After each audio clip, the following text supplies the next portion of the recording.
Hey crafty friends, it's Courtney Brickner, the CV behind the Crafty Brick. Welcome to my YouTube channel. Today I want to share with you a project that I made, a little Christmas project with my Ricoma embroidery machine. So I found this design on Creative Fabrica. It wasn't exactly what I wanted. So I made some changes to it in Chroma, and I wanted to show you how you can make some changes and switch the order of how it stitches out and change the colors. And I even changed the stars because I didn't like the stars on all of them. So I'm going to show you how you can make those changes in Chroma Inspire. Make the design how you want. I'm going to stitch it out with my Ricoma EM-1010, and we're going to make this. I'm going to show you how I messed up a little bit, so hopefully you don't make the same mistake that I made in the beginning. But yeah, I'm going to show you all that. So I hope you're here for it. Why don't we jump into Chroma software and I will show you what I did. Okay, so we're in Chroma Inspire. We're going to go up here to File and New. Then we're going to, oops, didn't mean to do that. Now we're going to go up to File and Import Artwork. And then I will find my 'Tis the Season. Oh, oops, sorry. Don't want to import artwork. I just want to open. There we go. All right, so here's the deal. First of all, I want all 4 of these stars. I want all 4 of the trees to have stars, and I want all 4 of the stars to be the same. So first I'm just deleting this area where the star is, and I'm deleting this star too because I don't like the way it's not even. I like this star here. So I'm going to delete this part as well. And I am going to highlight all of this star here. Control C, Control V. So I've made a copy of that star. I'm going to copy it again, Control V, and I'm going to copy it one more time so this one can also have the same star. Then the other thing that I would like to do is make all the trees the same color. So I'm going to go over here. It's easier for me if they're not all open. So I'm just kind of closing all of the things, all the colors.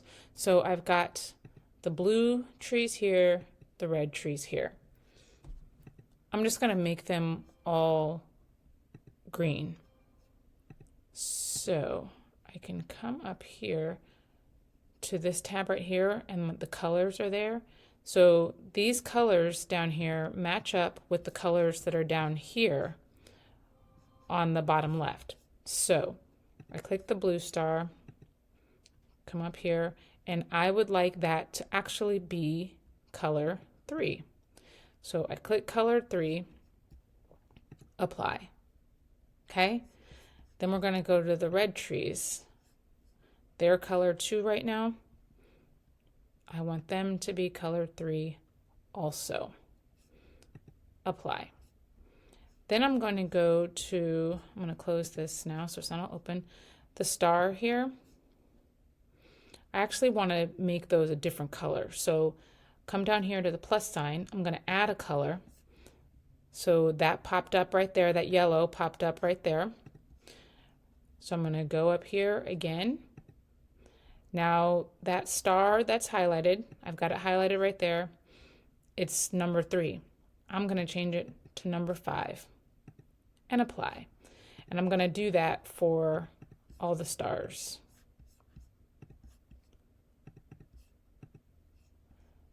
And where's my last star?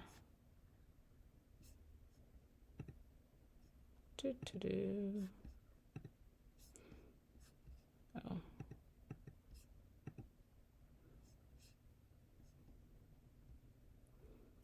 Did it change it?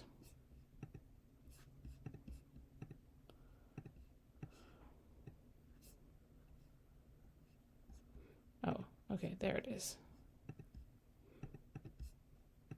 apply. Okay, so there we go.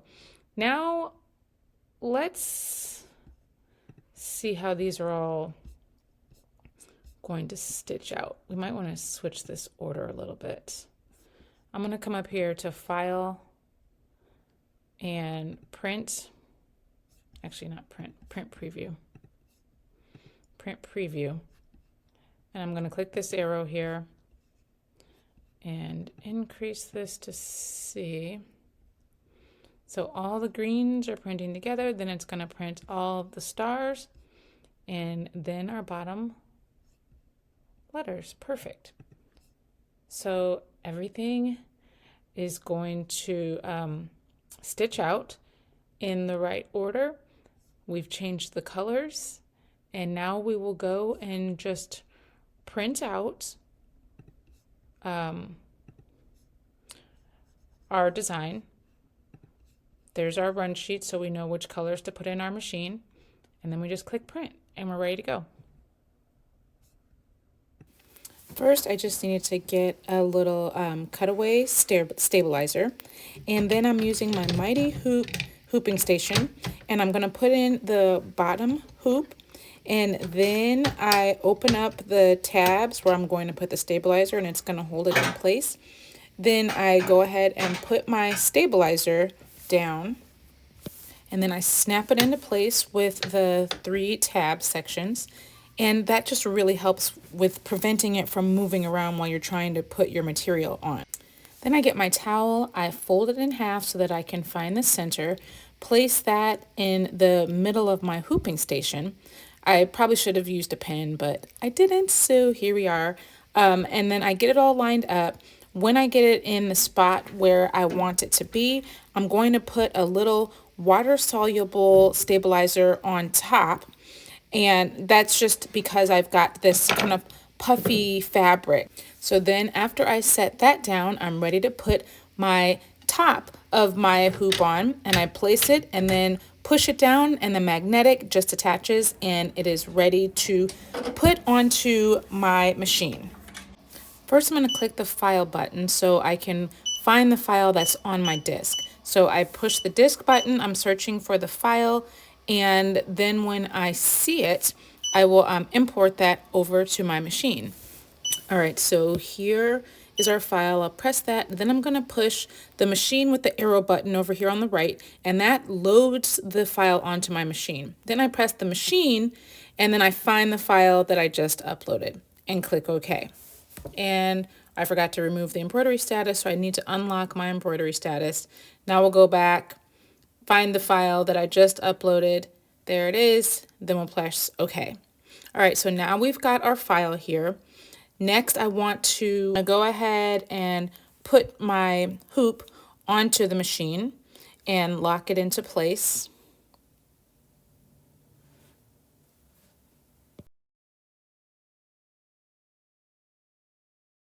And then I'm going to look at my run sheet and put in all of the colors for the project. Then I want to make sure I've got the right hoop size. So I'm going to go to Design, come down here where that cap button is, and I'm going to click the 110 by 110 and click OK. So I've got the right hoop size, click Escape out of there. I'm going to lock the status of the machine, and then I'm going to do a trace so I can make sure that it doesn't hit the side of the hoop when it's working. So click the trace button, hold down number 1 needle, and it is all good. Now we're ready to stitch, but first I want to flip this design around because I don't want to do it upside down. So I click the F and click the upside down one so it flips it the other direction, and now we're ready to start stitching. So I go back, lock the embroidery status, and one more trace just to make sure everything is in the right spot, because I did make a change to the file when I flipped it. So we're all good. And now we are ready to start stitching out this Christmas tree design, and we'll just click start, and our machine is going to work its magic.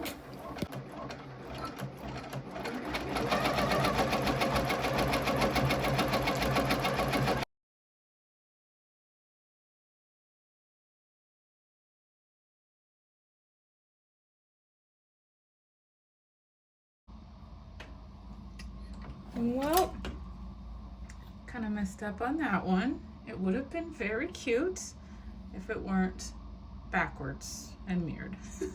So don't make that mistake, but it's super cute. So the problem was that I pressed the wrong F. I needed to push this, just the upside down one, not the mirrored one. So then I made another one and we fixed that problem. I cut away the back of the stabilizer on the back of the towel and then sprayed off and rubbed away the water-soluble stabilizer, and then this towel is finished. All right, so here is our finished towel. I went back, I redid it, flipped it around the right way. Those F's kind of confused me a little bit sometimes, but it all worked out in the end. I love how this towel came out. I love that I can just create things and make them with my embroidery machine, and they look, you know, like store-bought. It looks so good.